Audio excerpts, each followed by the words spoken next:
Assalamualaikum warahmatullahi wabarakatuh. Pada kesempatan ini kita akan belajar bagaimana melakukan uji korelasi dengan Frank Spearman ataupun dengan Person Product Moment. Seperti yang kita tahu, uji korelasi ini diperuntukkan untuk mengetahui hubungan dengan menggunakan skala data kontinu. Nah, di sini saya ada dua variabel, yaitu asupan protein, kemudian ada status gizi balita. Asupan protein ini merupakan asupan rata-rata harian yang diketahui tentu saja memiliki pengaruh terhadap berat badan atau status gizi. Di sini status gizi berupa berat badan menurut umur. Nah, kita ketahui keduanya merupakan data kontinu. Oke, kita menuju data view-nya. Nah, di sini kita punya 35 sampel, baik itu asupan maupun status gizi. Nah, untuk melakukan pengujiannya cukup mudah, kita cek terlebih dahulu normalitas dari kedua data ini. Untuk mengecek normalitas, kita bisa menuju analyze, kemudian kita pilih deskriptif statistik, kemudian kita pilih explore. Nah, di explore, kedua variabel ini langsung dicek, dipindah ke bagian dependent list, kemudian plots, kita klik, kita pilih normality plot with test. Setelah itu continue, kemudian kita cek hasilnya di output view.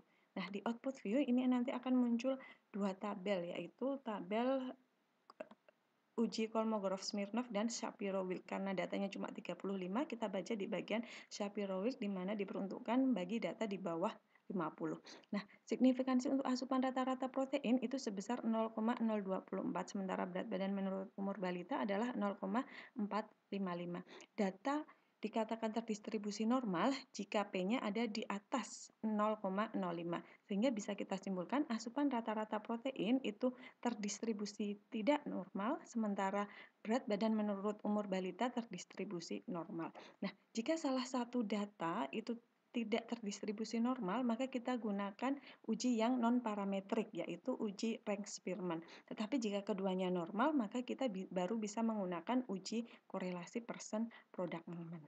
Oke, kita langsung menuju ujinya. Kita klik Analyze, kemudian kita pilih Correlate, kemudian kita klik Bivariate. Nah, kedua data ini mudah, cukup dipindah ke kanan, yaitu di kolom variabel. Kemudian korelasinya di uncheck, kemudian kita pilih ke Spearman. Setelah itu kita oke.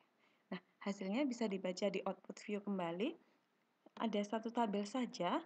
Nah, kita baca di sini yaitu hubungan antara asupan rata-rata kemudian berhubungan dengan berat badan balita. Kita baca di sel yang bagian ini. Nah, signifikansinya itu 0,004.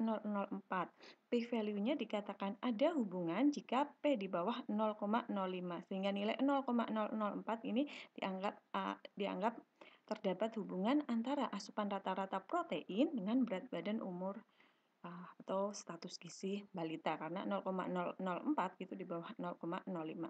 Nah, berapakah kekuatannya? Kekuatannya itu 0,4. Jadi cukup kuat.